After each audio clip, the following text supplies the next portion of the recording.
कैसे हैं आप? आई होप आप लोग बेहतर होंगे। आइए आज हम लोग एक नए वीडियो में नए टॉपिक के साथ नए कुछ सीखने की कोशिश करते हैं। यदि वीडियो को आप रेगुलर वॉच करते हैं और वीडियो आपको पसंद आता है तो वीडियो को लाइक कीजिए, चैनल को सब्सक्राइब कीजिए और वीडियो को शेयर किया कीजिए ताकि ये वीडियो नेक्स्ट बच्चों तक पहुंच सके और वो भी उसका लाभ उठा सकें। Thank you. चलते हैं न्यू वीडियो में नया कुछ सीखने की कोशिश करते हैं। तो आज हम लोग जो टॉपिक शुरू करने वाले हैं वो है प्रोटीन। चलिए प्रोटीन में कुछ नया सीखने की कोशिश करते हैं। तो प्रोटीन के बारे में ये देखिएगा कि ये जो प्रोटीन जो होता है वो डेराइव किया गया है एक ग्रीक वर्ड से जिसका मीनिंग होता है इनफोल्डिंग फर्स्ट प्लेस, राइट। और ये जो वर्ड्स है वो दिया गया था किसके थ्रू? बर्जिलियस और मुल्डर के थ्रू ये वर्ड्स जो है वो दिया गया था। नेक्स्ट पॉइंट आप इसके बारे में ये देखिएगा कि जो प्रोटीन में जो इसेंशियल एलिमेंट्स होंगे यानी कंपोनेंट्स एलिमेंट्स प्रेजेंट होंगे वो होगा आपको कार्बन होगा, हाइड्रोजन होगा, ऑक्सीजन होगा और नाइट्रोजन होने जा रहा है। बट कुछ एलिमेंट्स और भी हैं जो कि आपको बहुत सारे प्रोटीन में दिख जाएंगे, जैसे कि सल्फ़र है। और कुछ कुछ प्रोटीन ऐसे भी होंगे जिसमें कि आपको आयोडीन आपको दिखेगा, आयरन भी दिखेगा और फॉस्फोरस भी आपको दिख सकता है। नेक्स्ट पॉइंट आप इसके बारे में ये देखिएगा कि जो आफ्टर वाटर के बाद मोस्ट अबंडेंट कंपोनेंट्स जो होता है प्रोटोप्लाज्म का वो प्रोटीन होता है, जिसका परसेंटेज है 7 से 14% तक ये हो सकता है। नेक्स्ट पॉइंट इसके बारे में ये देखिएगा कि जो प्रोटीन जो होता है वो पॉलीमर्स होता है। किसका? तो ये एमिनो एसिड्स का पॉलीमर्स होता है, राइट। ये चीज़ें जो है दिया गया था किसके थ्रू? तो फिशर और हॉफमेस्टर के थ्रू ये चीज़ें दिया गया था। नेक्स्ट पॉइंट इसके बारे में ये देखिएगा कि अप्रॉक्सीमेटली 300 एमिनो एसिड्स जो हैं वो अब तक नोन हैं एग्जिस्ट, बट 300 तरह के एमिनो एसिड्स जो हैं वो नॉन है, लेकिन केवल 20 एमिनो एसिड्स ऐसे हैं जो कि प्रोटीन सिंथेसिस के लिए रिस्पॉन्सिबल यानी यूज में लाया जाता है। नेक्स्ट पॉइंट इसके बारे में ये देखिएगा कि जो प्रोटीन्स का यदि आप जनरल स्ट्रक्चर्स की बात किया जाए तो प्रोटीन की जो जनरल स्ट्रक्चर्स होगा इसमें आप ये देखिएगा कि एक कार्बन जो होगा वो फिक्स होने जा रहा है। इस कार्बन से पहला ग्रुप जो फिक्स होगा वो है कार्बोक्सिलिक ग्रुप और दूसरा जो ग्रुप होने जा रहा है वो हाइड्रोजन होगा और तीसरा जो ग्रुप होने जा रहा है वो NH2 होगा। और ये वेरिएबल ग्रुप R जो होगा यानी अल्काइल ग्रुप के वेरी करने से एमिनो एसिड्स जो है वो वेरी कर जाएगा। यही जो है वो जनरल स्ट्रक्चर है किसका? एक नॉर्मल प्रोटीन का। नेक्स्ट पॉइंट में हम इसके बारे में बात करें तो नेक्स्ट पॉइंट इसके बारे में ये देखिएगा कि प्रोटीन्स जो होता है वो हेटेरोपॉलीमर्स होता है एमिनो एसिड्स का। यानी कहने का मतलब ये हुआ कि प्रोटीन्स जो है कई तरह के एमिनो एसिड्स के मिलने से प्रोटीन का सिंथेसिस होता है, इसलिए जो है इसे हम लोग हेटेरोपॉलीमर्स कहते हैं। नेक्स्ट पॉइंट इसके बारे में आप ये देखिएगा कि जो एमिनो एसिड्स जो है वो जनरली कंटेंट करेगा एक कार्बोक्सिलिक ग्रुप कंटेंट करेगा। उसी कार्बन से जो है एक आपको अल्फ़ा कार्बन से जो है एमिनो ग्रुप कंटेंट करेगा, इसीलिए उसे हम लोग क्या कहते हैं? अल्फ़ा एमिनो एसिड्स कहते हैं। और ये दोनों ग्रुप्स जो होंगे वो जुड़े हुए होंगे किससे? तो ये ग्रुप जुड़े हुए होंगे एक कार्बन से। इसे हम लोग फंक्शनल ग्रुप के बगल वाला जो कार्बन होता है वो अल्फ़ा कार्बन होता है, ये आप लोग नोमेनक्लेचर्स में देखे होंगे। और नेक्स्ट पोजीशन पे जो होता है वो बीटा, और उसके भी नेक्स्ट में जो होगा वो गामा होगा, फिर डेल्टा होगा, फिर साई होगा। इस तरह से पीछे जाइएगा तो ये नोमेनक्लेचर्स में देखा जाता है।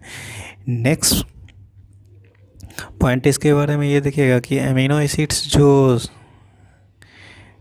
है वो सिचुएटेड रहता है विथ मीथेन ग्रुप से, तो उसे हम लोग क्या कहते हैं। इसके बारे में ये देखिएगा कि यदि अल्काइल ग्रुप के जगह पे यदि H आ गया तो उसे हम लोग क्या कहते हैं, ग्लाइसिन कहते हैं। और यदि अल्काइल ग्रुप के पोजीशंस पे CH3 मिथाइल आ गया तो ऐसे उस अमीनो एसिड्स को हम लोग एलानिन कहते हैं। और यदि अल्काइल ग्रुप पे जो है CH2OH आ गया तो ऐसे अमीनो एसिड को हम लोग क्या कहते हैं, सेरेन कहते हैं। नेक्स्ट पॉइंट इसके बारे में आप ये देखिएगा कि अमीनो एसिड्स जो होते हैं वो एरोमेटिक कंपाउंड्स होते हैं, नहीं एम्फोटेरिक कंपाउंड्स होते हैं, क्योंकि इसके पास जो होता है दोनों तरह के ग्रुप प्रेजेंट होते हैं। एक तो एसिडिक ग्रुप भी प्रेजेंट रहते हैं और दूसरा जो है वो बेसिक ग्रुप भी प्रेजेंट रहता है। इसीलिए इसे हम लोग क्या कहते हैं, एम्फोटेरिक। एम्फोटेरिक का सिंपल मतलब आप लोग जानते हैं कि जो वो कंपाउंड जो दो तरह के कैरेक्टर को शो करे तो उसे हम लोग क्या कहते हैं, एम्फोटेरिक कहते हैं। तो ये एसिडिक ग्रुप भी रख रहा है और बेसिक ग्रुप भी रख रहा है। यदि ज़रूरत पड़े तो एसिड की तरह भी बिहेव कर सकता है और बेस की तरह भी बिहेव कर सकता है, इसीलिए हम लोग इसे क्या कहते हैं, एम्फोटेरिक कहते हैं।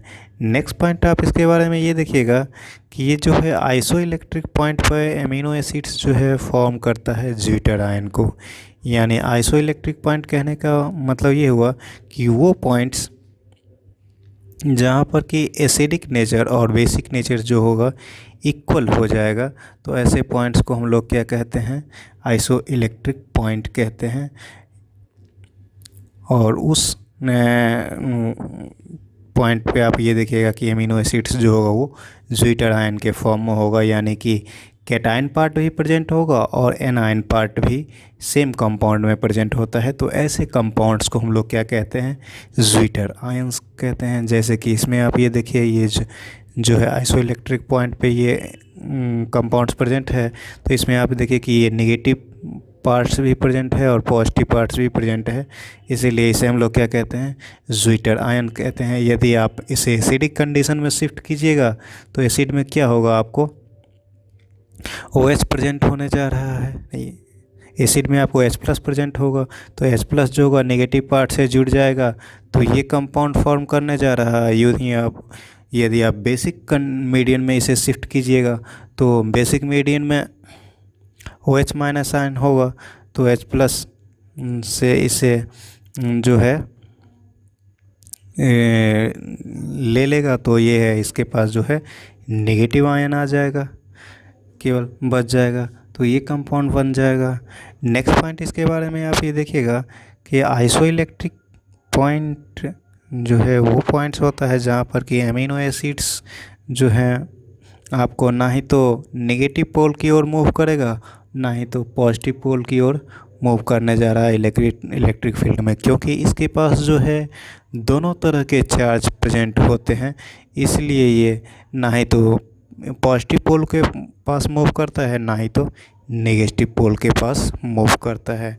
नेक्स्ट पॉइंट इसके बारे में आप ये देखिएगा कि जो कुल एमिनो एसिड की संख्या वहाँ पे क्या था, 20 था, जो कि एसिड प्रोटीन सिंथेसिस में जा रहा था। इसमें आप ये देखिएगा कि 10 ऐसे एमिनो एसिड्स हैं जो कि बॉडी में जिसका सिंथेसिस नहीं होता है। तो ऐसे यदि बॉडी में सिंथेसिस नहीं होता है तो जाहिर सी बात है कि जो इस एमिनो एसिड्स को हमें बाहर से लेने की आवश्यकता पड़ेगी। इसलिए ऐसे एमिनो एसिड्स को हम लोग क्या कहते हैं, एसेंशियल एमिनो एसिड्स कहते हैं, क्योंकि वो एमिनो एसिड्स यदि नहीं लिया गया तो उससे रिलेटेड डिफिशियंसी होंगे और डिफिशियंसी से ढेर सारे जो उससे रिलेटेड डिजीज़ हैं वो हो जाएंगे। इसलिए ऐसे एमिनो एसिड्स को हम लोग क्या कहते हैं, एसेंशियल अमीनो एसिड्स कहते हैं। और जो अमीनो एसिड्स खुद बॉडी में सिंथेसाइज हो जाएगा, ऐसे अमीनो एसिड्स को हम लोग क्या कहते हैं, नॉन एसेंशियल अमीनो एसिड्स कहते हैं। एसेंशियल अमीनो एसिड्स जो होंगे उसका एग्जाम्पल्स आपको दिखाई पड़ेगा, थ्रियोनिन्स हो जाएगा, वैलिन होगा, ल्यूसिन्स हो जाएगा, आइसोल्यूसिन्स हो जाएगा, लाइसिन्स हो जाएगा, मिथियोनिन हो जाएगा, फिनाइल एलानिन हो जाएगा, ट्रिप्टोफैन हो जाएगा, आर्जिनिन हो जाएगा और हिस्टेडाइंस होगा। नेक्स्ट पॉइंट आप इसके बारे में ये देखिएगा, कुछ अमीनो एसिड, इस एसेंशियल अमीनो एसिड को दो कैटेगरी में कैटेगराइज किया जाता है। इसमें कुछ अमीनो एसिड्स ऐसे होते हैं जो कि चाइल्डहुड में तो ये अमीनो एसिड का सिंथेसिस होता है, लेकिन जब वो मेंस जो है आदमी जो है एडल्ट स्टेट में आ जाता है तो उस अमीनो एसिड की सिंथेसिस जो है वो बंद हो जाता है। तो ऐसे अमीनो एसिड्स को हम लोग क्या कहते हैं, सेमी एसेंशियल अमीनो एसिड्स कहते हैं। ये सेमी एसेंशियल अमीनो एसिड्स की कैटेगरी में आता है आर्जिनिन आता है, और हिस्टेडाइन जो है वो सेमी एसेंशियल अमीनो एसिड्स के कैटेगरी में आता है। नेक्स्ट पॉइंट इसके बारे में ये देखिए कि 10 जो अमीनो एसिड्स बच जाते थे वो नॉन एसेंशियल अमीनो एसिड्स थे, जो कि बॉडी में इसका सिंथेसिस हो रहा था। इसका एग्जांपल्स हो जाएगा, ग्लाइसिन हो जाएगा, एलानिन हो जाएगा, सेरीन हो जाएगा, सिस्टीन हो जाएगा, और एस्पार्टिक एसिड्स, ग्लूटामिक एसिड्स, एस्पाराजीन्स हो जाएगा, ग्लूटामाइंस हो जाएगा, टायरोसिन्स हो जाएगा, और प्रोलीन हो जाएगा। नेक्स्ट पॉइंट आप इसके बारे में ये देखिएगा कि जो एक्सेप्ट ग्लाइसिन के जितने भी अमीनो एसिड्स होंगे वो एनांशियोमर के फॉर्म, एनांशियोमेरिक फॉर्म में जो है आपको दिखेगा। अब ये एनांशियोमर्स क्या होते हैं, वो कंपाउंड्स जो कि एक दूसरे के non super imposable mirror image होते हैं, ऐसे कंपाउंड्स को क्या कहते हैं, एक दूसरे के एनांशियोमर्स कहेंगे, राइट। एनांशियोमर होने के लिए आप ऑर्गेनिक केमिस्ट्री में पढ़े होंगे कि यदि कंपाउंड्स के पास कायरल कार्बन प्रेजेंट होगा तो वो कंपाउंड्स की दो फॉर्म पाया जाएगा, और दोनों फॉर्म्स जो होगा एक दूसरे के non super imposable mirror images होंगे। तो उसी को हम लोग क्या कहते हैं, एक दूसरे के एनांशियोमर्स होंगे। लेकिन ऐसा कोई ज़रूरी नहीं है जो कि जिसके पास कायरल कार्बन होगा वो तो एनांशियोमर प्रॉपर्टी को शो करेगा ही करेगा, लेकिन ऐसा कोई ज़रूरी नहीं है जो कि एनांशियोमर्स जो होंगे वो एक दूसरे के मतलब उसमें कायरल सेंटर होगा ही होगा, ऐसा कोई ज़रूरी नहीं है। नेक्स्ट पॉइंट में आप ये देखिएगा कि जो अमीनो एसिड्स को जो है एक नोमेनक्लेचर के थ्रू दिया जाता है, नाम लिखा जाता है। एक डी फॉर्म होता है और एक एल फॉर्म होता है। यदि इसका नोमेनक्लेचर कीजिएगा तो ये इसको क्या करना होगा, तो सबसे पहले फिशर प्रोजेक्शंस में इस ऑर्गेनिक जिस कंपाउंड के को भी आप इस DL configuration and DL system में नाम लिखना चाहें तो उसको क्या करना पड़ेगा, सबसे पहले फिशर प्रोजेक्शंस में लाना पड़ेगा। फिशर प्रोजेक्शंस में लाने के बाद क्या करना पड़ेगा आपको, सबसे पहले टॉप मोस्ट पोजीशंस पे जो है आपको हायर प्रायोरिटी वाले फंक्शनल ग्रुप को आपको रखना पड़ेगा, और उसके बाद जो है आपको उस कंपाउंड्स को हूबहू लिख देना होगा। और यदि OH ग्रुप जो है आपको यदि OH ग्रुप लेफ़्ट पोजीशंस पे हो तो उसे हम लोग एल आइसोमर्स कहते हैं, और यदि OH ग्रुप राइट पोजीशंस पे हो तो उसे हम लोग डी कहते हैं। ये ग्लूकोज में देखा जाता है। बट वही कॉन्सेप्ट जो है एमिनो एसिड्स में रिप्लेस यूज़ किया जाता है। ये OH के पोजीशंस पे जो है आपको सेम टू सेम NH तो दे दिया जाएगा और बोला जाएगा DL नोमेनक्लेचर करने के लिए। तो उसमें आप ये देखिएगा कि जो DL के केस में भी बिल्कुल वही देखा जाता है कि यदि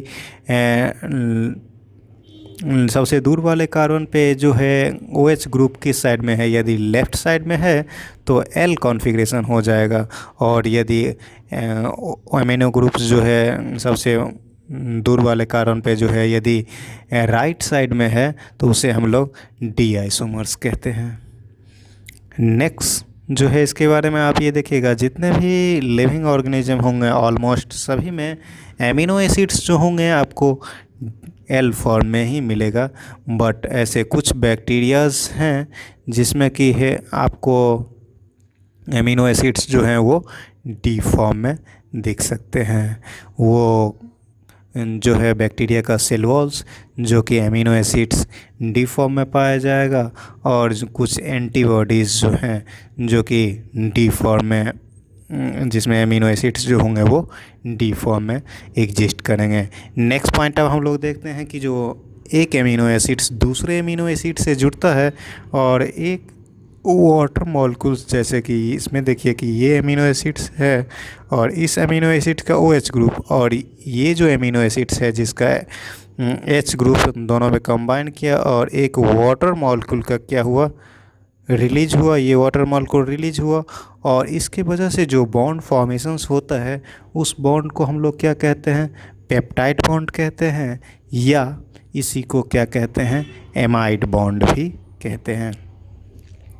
उसके बाद आप इसके बारे में एक चीज़ और याद रखिएगा कि जो जनरली जो है सिंगल यहाँ जो बॉन्ड फॉर्मेशंस होता है वो सिंगल बॉन्ड से इस बॉन्ड का लेंथ जो होता है वो छोटा होता है, बट डबल बॉन्ड से जो होता है इसका लेंथ जो होता है ये बड़ा हो जाता है।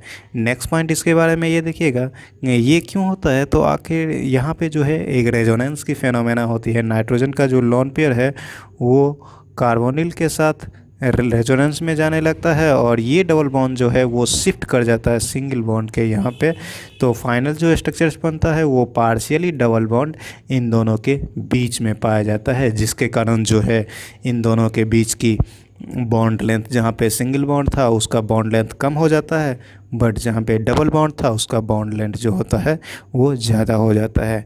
नेक्स्ट पॉइंट इसके बारे में आप ये देखिएगा कि जो पेप्टाइड बॉन्ड जो फॉर्म होता है उसके लिए जो एंजाइम रिस्पॉन्सिबल होता है वो पेप्टाइड ट्रांसफरेज एंजाइम जो होता है इसके लिए वो रिस्पॉन्सिबल होता है। नेक्स्ट पॉइंट आप इसके बारे में ये देखिएगा कि जो एमिनो एसिड्स जो होंगे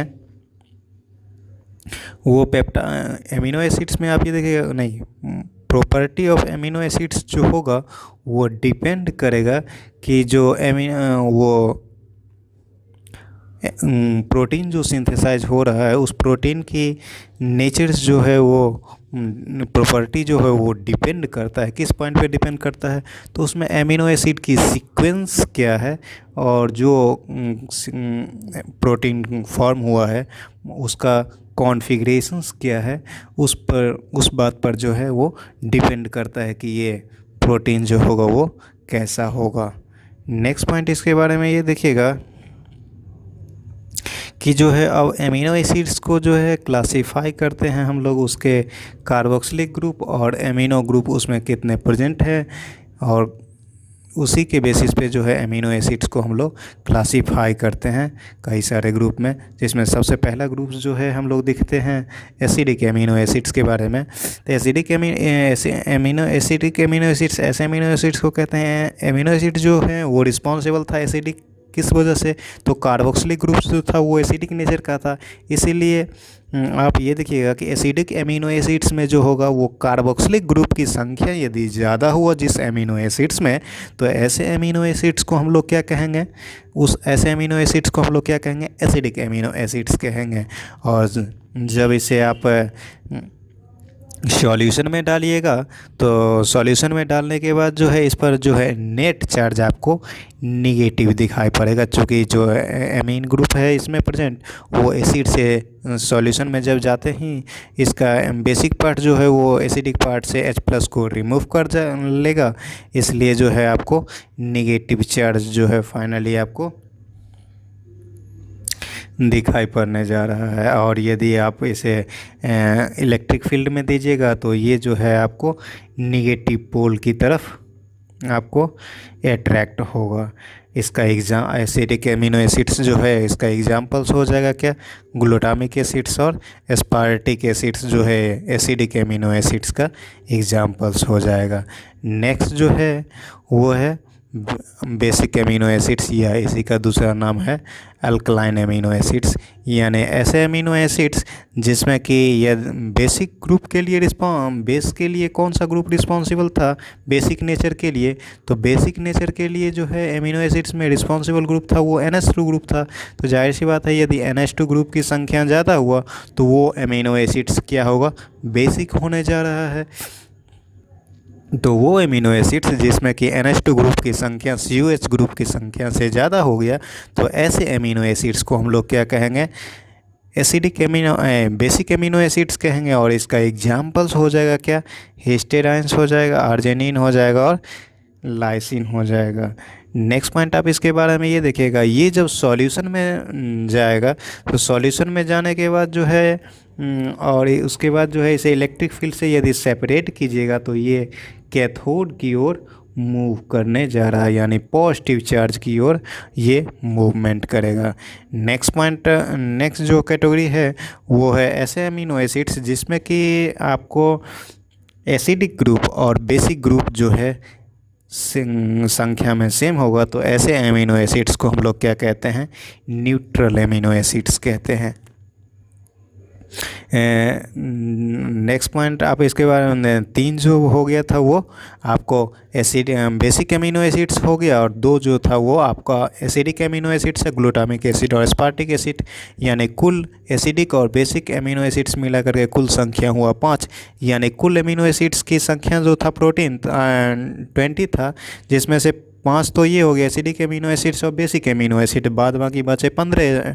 तो 15 जो एमिनो एसिड्स बचता है वो आ जाएगा आपको किस कैटेगरी में, तो वो आ जाएगा आपको न्यूट्रल एमिनो एसिड के कैटेगरी में। यानी उस ऐसे 15 एमिनो एसिड्स में आप ये देखिएगा कि जो कार्बोक्सिलिक ग्रुप और आपको NH2 ग्रुप की दोनों की संख्या जो हो जाएगा वो इक्वल हो जाएगा।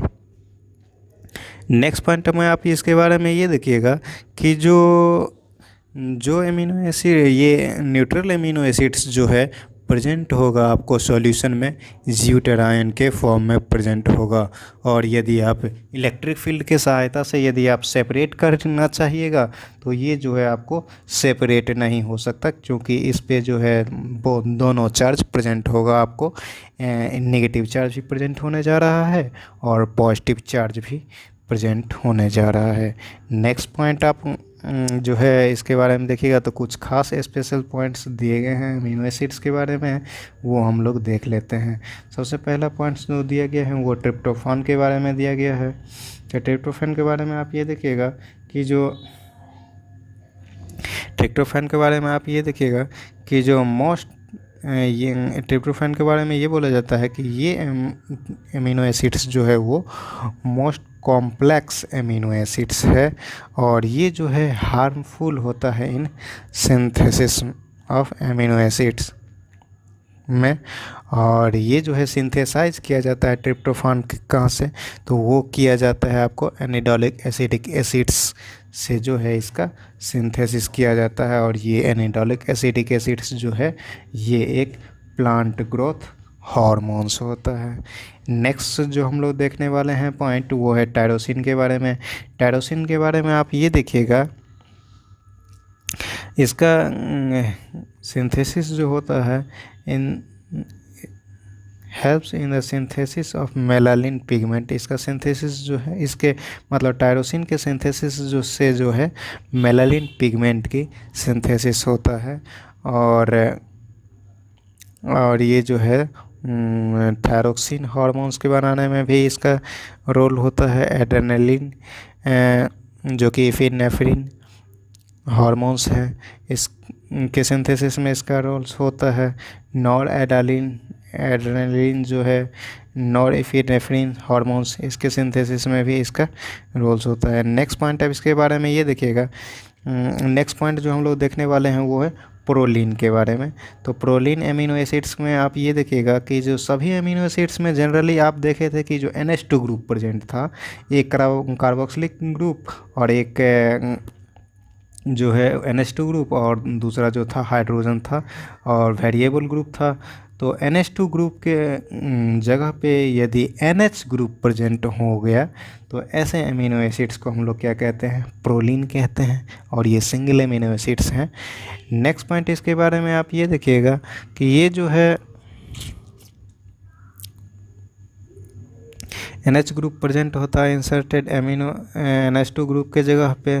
सो ये अमीनो एसिड्स, ये 2 अमीनो एसिड्स जो हैं जाने जाते हैं किससे, तो ये इमीनो ग्रुप एमिनो एसिड के नाम से ये जाने जाते हैं।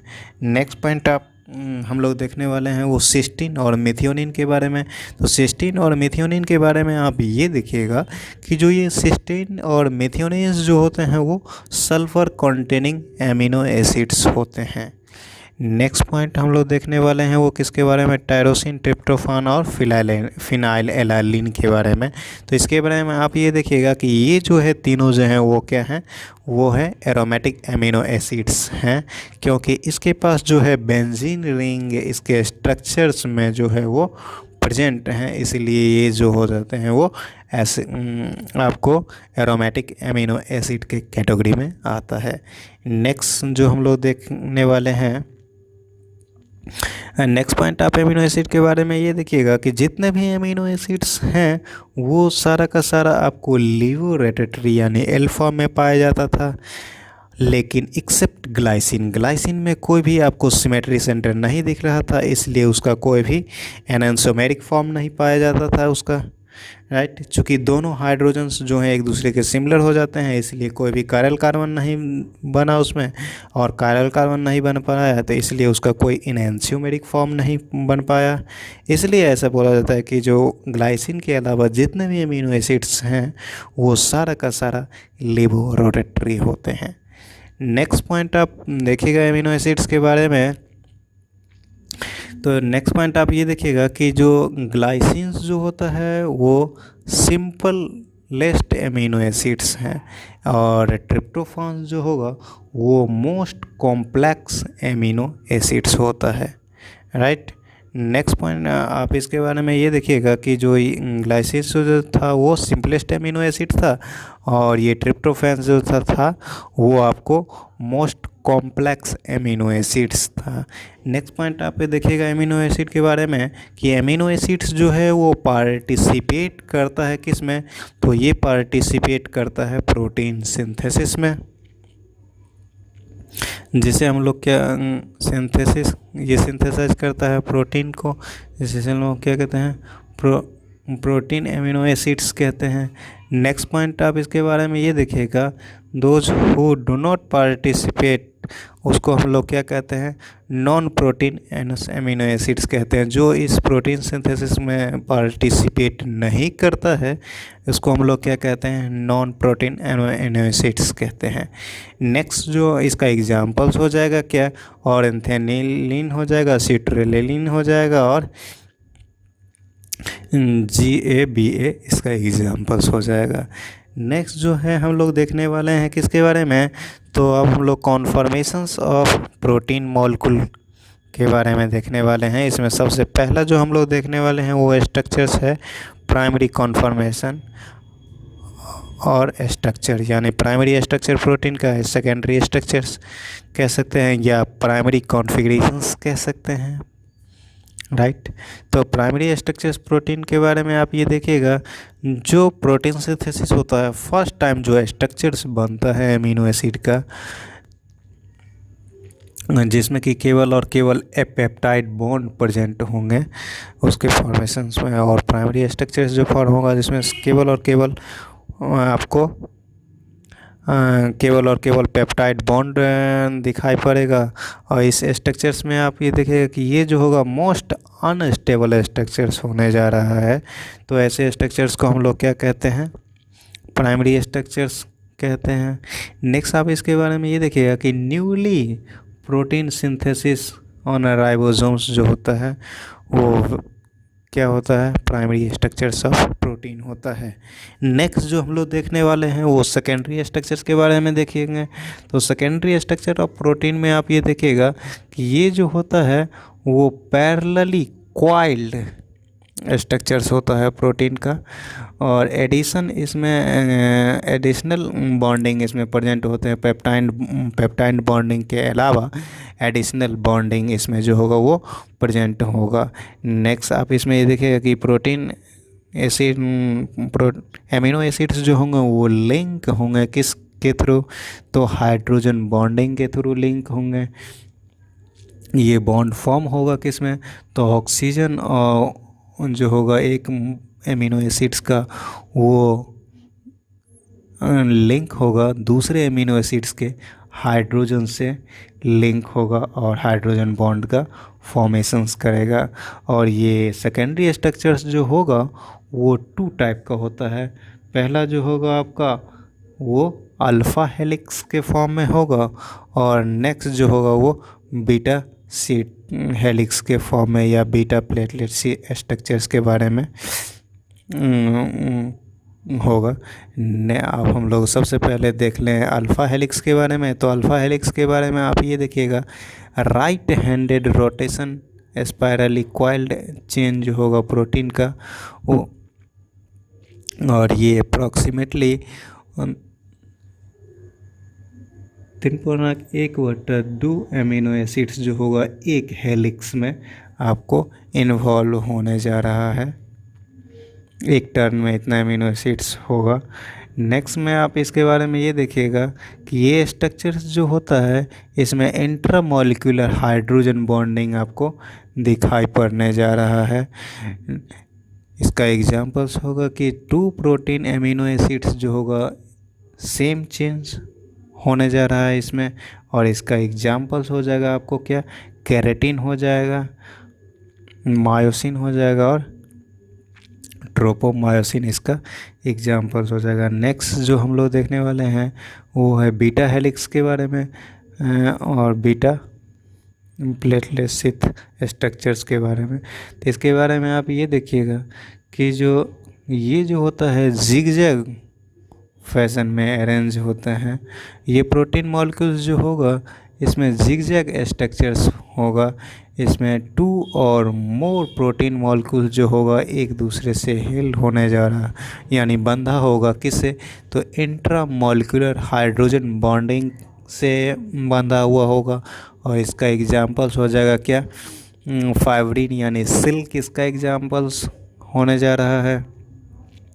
नेक्स्ट इसके पॉइंट इसके में ये देखिएगा कि जो प्रोटीन का सेकेंडरी स्ट्रक्चर्स जो होगा वो इनसॉल्युबल होने जा रहा है वाटर में और फाइब्रस अपीयरेंस इसमें आपको दिखेगा।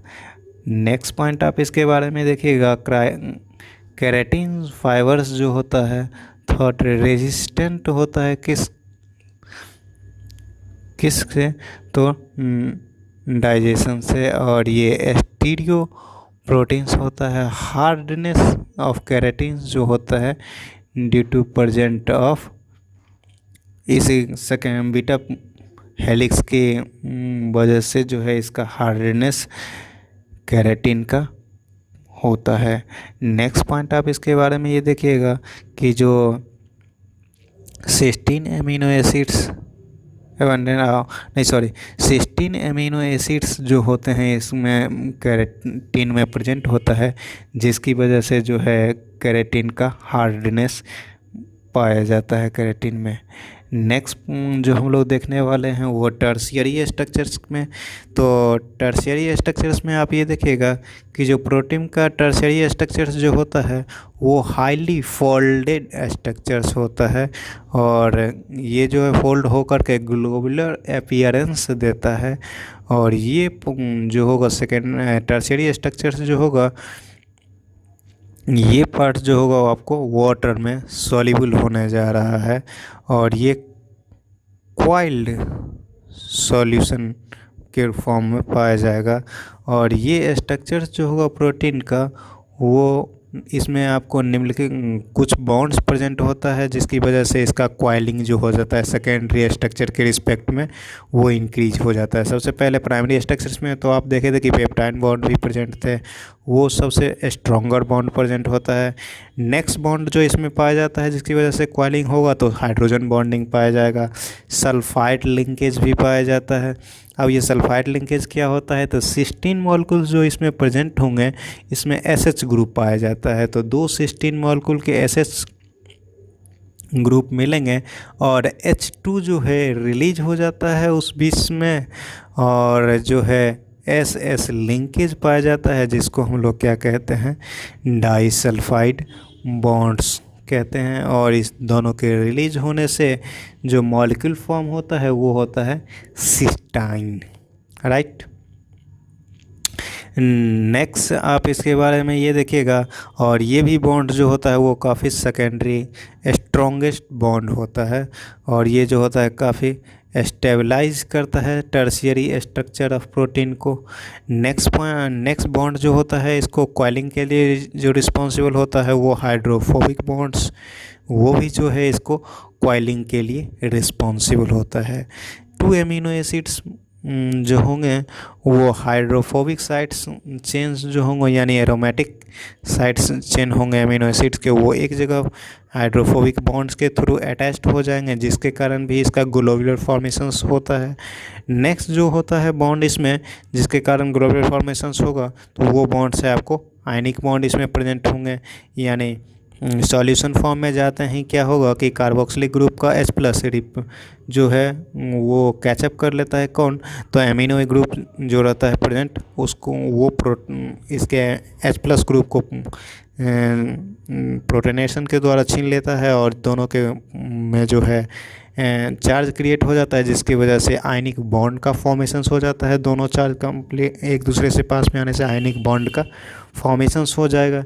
इसकी वजह से जो है इसमें आपको कॉइलिंग आपको दिखाई पड़ेगा, दोनों अपोजिट चार्ज जो है एक दूसरे के नज़दीक आएगा तो इसकी स्टेबिलिटी इंक्रीज हो जाएगी जिसकी वजह से भी इसका कॉइलिंग जो हो जाता है वो इंक्रीज हो जाता है।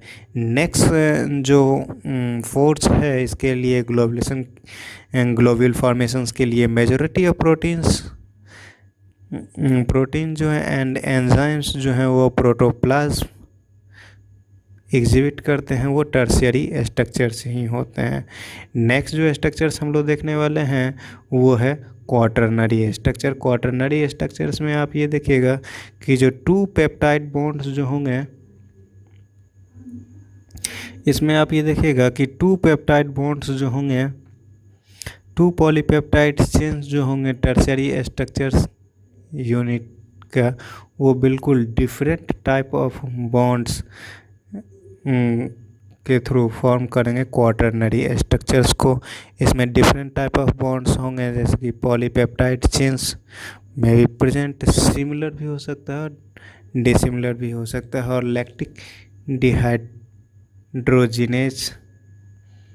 और सिमिलर टाइप ऑफ बॉन्ड आपको दिखाई पड़ेगा हीमोग्लोबिन में दिखाई पड़ सकता है और इंसुलिन में दिखाई पड़ सकता है यहीं, और आपको different type of polypeptide chains आपको दिख सकता है किसमें, लैक्टिक डिहाइड्रोजिनेज में दिखाई पड़ सकता है। और ये क्वाटरनरी स्ट्रक्चर्स जो होता है प्रोटीन का वो मोस्ट स्टेबल स्ट्रक्चर्स होता है किसका, प्रोटीन का। यानी सिंथेसिस जब होता है तो सबसे पहले प्राइमरी स्ट्रक्चर बनता है, उसके बाद उसमें नए एडिशनल फोल्ड बॉन्ड्स प्रेजेंट हो गया है जैसे हाइड्रोजन बॉन्डिंग वगैरह प्रेजेंट हो गया तो वो सेकेंडरी स्ट्रक्चर्स में फॉर्म हो गया। और सेकेंडरी स्ट्रक्चर्स जो है उसमें नेक्स्ट जो फोल्डिंग होता है उसमें सल्फाइड बॉन्डिंग हो गया, आयनिक बॉन्ड प्रेजेंट हो गया, तो इसकी वजह से वो जो है ट्रांसफॉर्म हो जाता है किसमें, टर्शियरी स्ट्रक्चर्स में। और टर्शियरी स्ट्रक्चर्स में और भी यदि कॉइलिंग हो गया तो वो फाइनली कन्वर्ट हो जाता है किसमें, तो वो कन्वर्ट हो जाता है आपको क्वाटरनरी स्ट्रक्चर्स में कन्वर्ट हो जाता है। नेक्स्ट जो हम लोग देखने वाले हैं वो है आपको डीनेचुरेशंस ऑफ प्रोटीन, यानी प्रोटीन को यदि कुछ ऐसे रिएजेंट्स हैं, अभी हम लोगों ने देखा कि प्रोटीन के इस तरह से जो है आपको फॉर्मेशंस हुआ तो कौन कौन से फॉर्म बनते हैं। अब क्या होता है कि जो प्रोटीन के कुछ ऐसे रिएजेंट होते हैं जो कि इसके फॉर्म को जो है वो इसके कन्फॉर्मेशन को ख़त्म कर देता है, इसके कारण इसकी स्टेबिलिटी ख़त्म हो जाती है, इससे प्रोटीन जो है वो डीनेचर्स कर जाता है। तो इसमें कुछ रिएजेंट्स जो थे उसमें सबसे पहला रिएजेंट्स जो आपको दिखाई पड़ेगा कि पीएच जो है इसके लिए रिस्पॉन्सिबल होता है। सॉल्ट और हैवी मेटल इसके लिए रिस्पॉन्सिबल होते हैं। टेम्परेचर्स हो गया, प्रेशर हो गया, एटीसी ऐसे कुछ रिएजेंट होते हैं जो कि प्रोटीन के डीनेचर के लिए रिस्पॉन्सिबल होता है। और ये रिएजेंट कैसे प्रोटीन को डीनेचुरेशन के लिए रिस्पॉन्सिबल होता है, इसके बारे में आप ये देखिएगा कि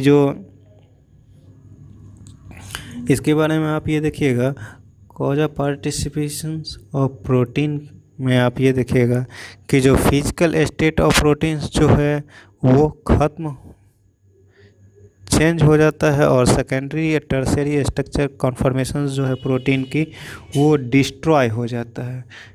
और ऐसे अल्टरनेशन को हम लोग क्या कहते हैं, ऐसे फिजिकल अल्टरनेशन को हम लोग क्या कहते हैं, प्रोटीन का डीनेचुरेशंस कहते हैं। और ये कैसे होता है, तो अचानक मीडियम के चेंज हो जाने की वजह से प्रोटीन जो है उसमें माइल्ड चेंज आ जाता है कुछ पीरियड के लिए। इसी को हम लोग क्या कहते हैं, डीनेचुरेशंस कहते हैं।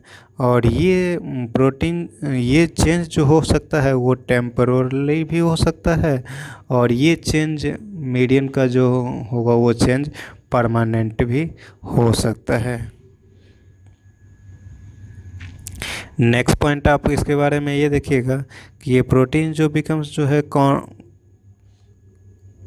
प्रोटीन्स जो है कन्वर्ट हो जाएगा किसमें, कोगुलेटेड हो जाएगा इसका। और एग्जांपल्स हो जाएगा क्या, और इसका एग्जांपल्स हो जाएगा वाइट एल्बुमिन्स हो जाएगा जो कि एग में प्रेजेंट होते हैं। और ये सॉल्युबल ये सॉल्युबल होगा किसमें, प्रोटीन में। बट इसको जब हीट कर दिया जाता है तो इसका कॉन्फॉर्मेशंस जो है कम्प्लीटली परमानेंटली जो है इसका कॉन्फॉर्मेशन वो ख़त्म हो जाता है। नेक्स्ट जो हम लोग डिस्कस करने वाले हैं वो है प्रोटीन का टाइप। यानी प्रोटीन को हम लोग अब 3 कैटेगरी में कैटेगराइज करते हैं। सबसे पहला जो है सिंपल प्रोटीन, दूसरा है कंपाउंड और तीसरा जो है वो डेरिवेटिव प्रोटीन है। अब हम लोग एक एक करके इसके बारे में देख लें। सिंथेसिस के बेसिस पे जो है सबसे पहला जो फॉर्म होता है वो protein primary simple protein form होता है। और ये सिंपल प्रोटीन्स को जो है 3 क्लास में कैटेगराइज किया गया है। पहला जो है वो फाइब्रस प्रोटीन और दूसरा जो है ग्लोबुलर प्रोटीन्स है। फाइब्रस प्रोटीन जो होगा वो लॉन्ग होगा, क्वाइल्ड होगा और थिक लाइक स्ट्रक्चर्स, आपको थ्रेड लाइक स्ट्रक्चर्स दिखाई पड़ेगा।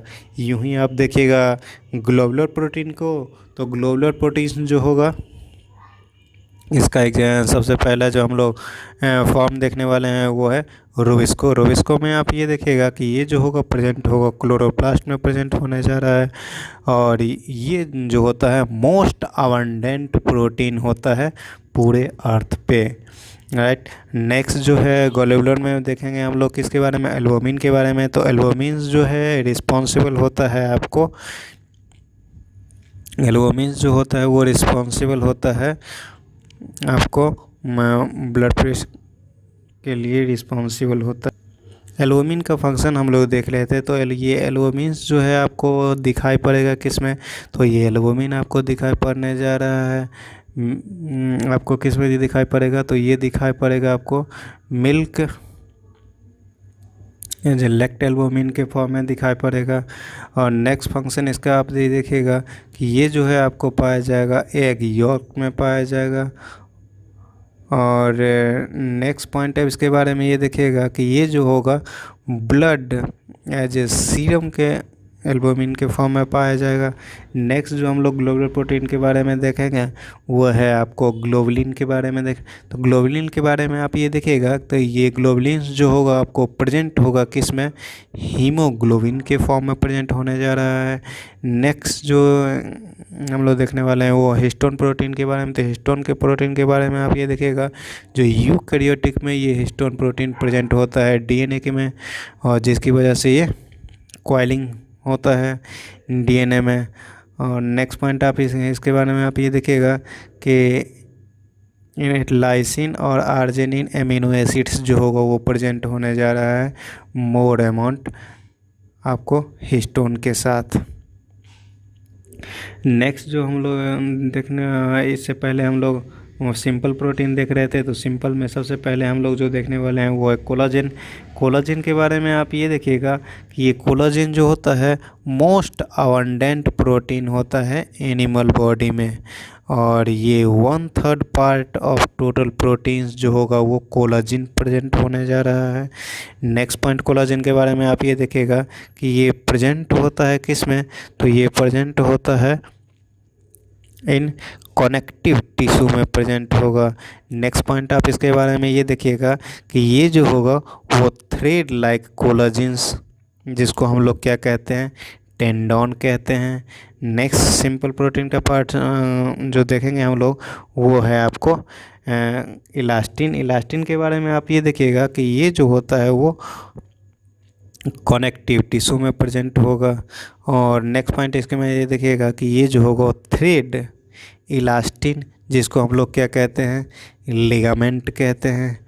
नेक्स्ट जो है वो केराटिन। केराटिन के बारे में आप ये देखिएगा कि जो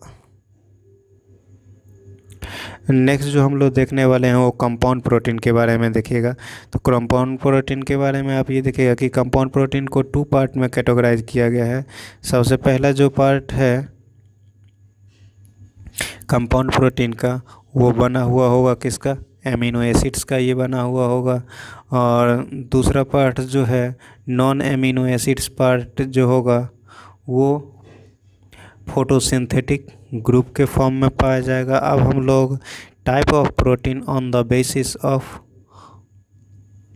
प्रोस्थेटिक ग्रुप के बेसिस पे जो है प्रोटीन को डिफरेंट कैटेगरी में कैटेगराइज करते हैं।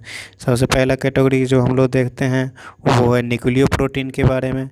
तो न्यूक्लियो प्रोटीन के बारे में आप ये देखिएगा, इसमें प्रोस्थेटिक ग्रुप जो होगा वो न्यूक्लिक एसिड्स प्रेजेंट होने जा रहा है। यानी एग्जाम्पल के फॉर्म में देखें तो क्रोमोसोम में आप ये देखिएगा कि जो डीएनए प्रेजेंट होगा, आरएनए प्रेजेंट होगा और कुछ प्रोटीन प्रेजेंट होने जा रहा है।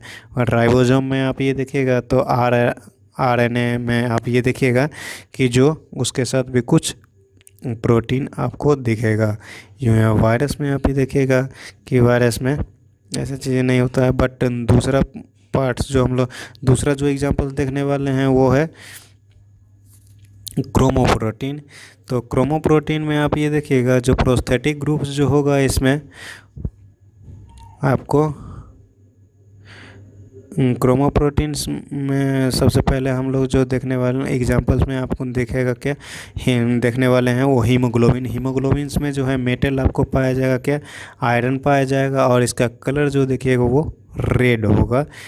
और नेक्स्ट जो इसका एग्जांपल्स होगा वो साइटोक्रोम। साइटोक्रोम में जो होगा आपको मेटल जो होगा वो आयरन होगा और इसका भी कलर जो होगा वो रेड होने जा रहा है। नेक्स्ट हम लोग देखने वाले हैं हीमोसाइनिन के बारे में। हीमोसाइनिन्स में आप ये देखिएगा कि जो मेटल जो होगा इसमें कॉपर पाया जाएगा और इसका कलर जो होगा वो ब्लू कलर का होगा। नेक्स्ट जो हम लोग देखने वाले हैं वो लिपोप्रोटीन। लिपोप्रोटीन में आप ये देखिएगा कि प्रोस्थेटिक ग्रुप जो होगा इसमें वो लिपिड होने जा रहा है। इसका एग्जाम्पल्स हो जाएगा प्लाज्मा मेम्ब्रेन, इसका एग्जाम्पल्स हो जाएगा। नेक्स्ट जो हम लोग एग्जाम्पल देखने वाले हैं वो फॉस्फोप्रोटीन। तो फॉस्फोप्रोटीन में आप ये देखिएगा कि प्रोस्थेटिक ग्रुप जो होगा वो फॉस्फोरिक एसिड होने जा रहा है, राइट। इसमें फॉस्फोरिक ग्रुप जो होगा वो प्रोस्थेटिक ग्रुप के रूप में होगा और इसका एग्जाम्पल्स हो जाएगा कैजिनोसिन्स जो है, जो कि एक मिल्क प्रोटीन है। और नेक्स्ट जो है वो पेप्सिन। पेप्सिन के बारे में आप ये देखिएगा कि पेप्सिन ये जो है प्रोटीन डाइजेस्टिंग एंजाइम्स होता है। नेक्स्ट जो हम लोग देखने वाले हैं वो है लेसिथोप्रोटीन। लेसिथोप्रोटीन के बारे में आप ये देखिएगा कि ये जो होता है प्रोस्थेटिक ग्रुप जो होगा इसमें लिसेथिन पाया जाएगा और इसका एग्जाम्पल्स हो जाएगा फाइब्रिनोजिन जो कि पाया जाता है ब्लड में पाया जाएगा। मेटेलियोप्रोटीन में आप ये देखिएगा कि प्रोस्थेटिक ग्रुप्स जो होगा वो मेटल पाया जाएगा। इसका एग्जाम्पल्स हो जाएगा क्या, तो इसका एग्जाम्पल्स हो जाएगा एंजाइम विथ कोफैक्टर इसका एग्जाम्पल्स हो जाएगा। नेक्स्ट जो हम लोग देखने वाले हैं वो ग्लाइकोप्रोटीन। ग्लाइकोप्रोटीन में आप ये देखिएगा कि प्रोटीन प्रोस्थेटिक ग्रुप जो होगा इसमें वो कार्बोहाइड्रेट होगा और इसमें जो होगा लेस देन 4% कार्बोहाइड्रेट ये जो होगा प्रेजेंट होगा और इसका एग्जाम्पल्स हो जाएगा अल्फ़ा, बीटा और गामा ग्लोबुलिन जो कि ब्लड में प्रेजेंट होता है वो इसका एग्जाम्पल्स हो जाएगा।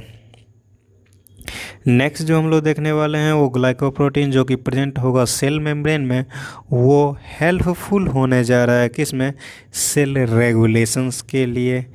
और आप इसमें देखिएगा कि ह्यूमन में जो है एक सरफेस पे फर्टिलाइजिन प्रेजेंट होगा और जो कि एक ग्लाइकोप्रोटीन है।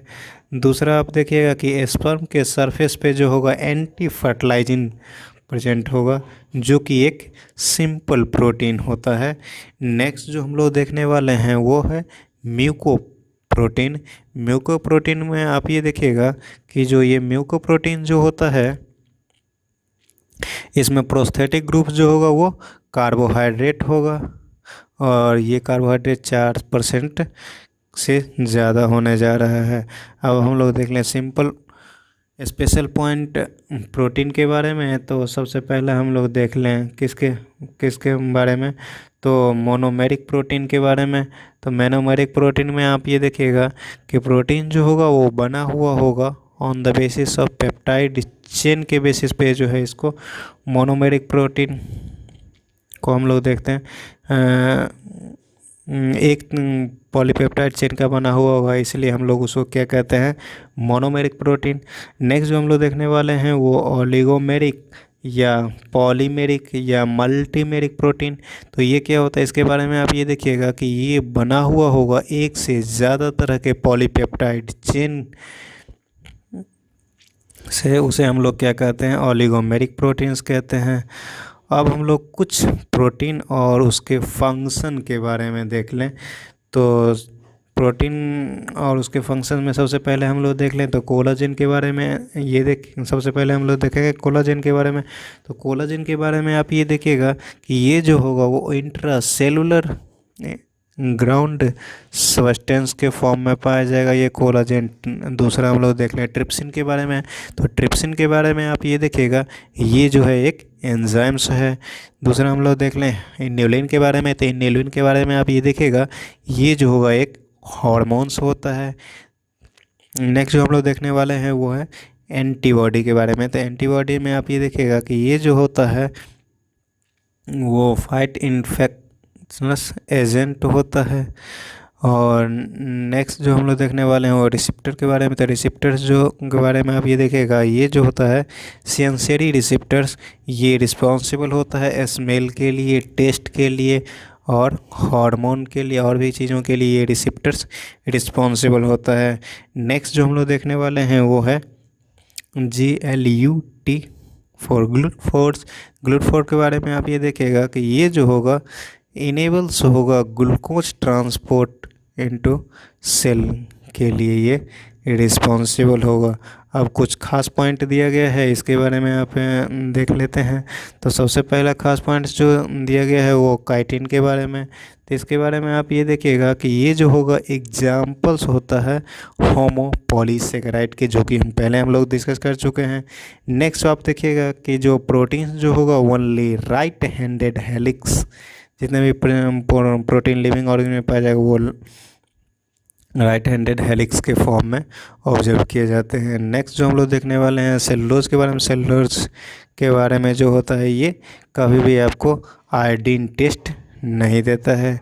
नेक्स्ट आप देखिएगा फॉस्फोलिपिड्स जो होगा वो मोस्ट अबंडेंट लिपिड होता है इन सेल मेम्ब्रेन में। नेक्स्ट जो होगा एस्पार्टिन और एस्पार्टिन के बारे में आप ये देखिएगा कि ये जो होगा मोस्ट कॉमनली यूज्ड किया जाता है आर्टिफिशियल स्वीटनेस के लिए, और ये जो होता है वो नॉन कार्सिनोजेनिक होता है। राइट। ये प्रोटीन होता है और इसका यूज़ जो है सबसे स्वीट के लिए इसका यूज़ किया जाता है और ये जो होता है स्वीटनर होता है। नेक्स्ट जो हम लोग अब हम लोग एक ही टॉपिक रह गया है जो कि हम लोग डी जो रह गया है वो है आपको डीएनए और आरएनए राइबो। तो इसको हम लोग देख लेंगे। आपको मॉलिक्यूलर जेनेटिक्स जब पढ़ेंगे तो उसमें आपको हम लोग न्यूक्लिक एसिड के बारे में कंप्लीट स्टडी वहीं पे करेंगे। थैंक यू स्टूडेंट, मिलते हैं नेक्स्ट वीडियो में नए चैप्टर के साथ। अब हम लोग शुरू करने वाले हैं सेल डिविजन्स। तो सेल डिवीजन में मिलते हैं और नए चैप्टर में नए कुछ सीखने की कोशिश करें। Thank you for watching.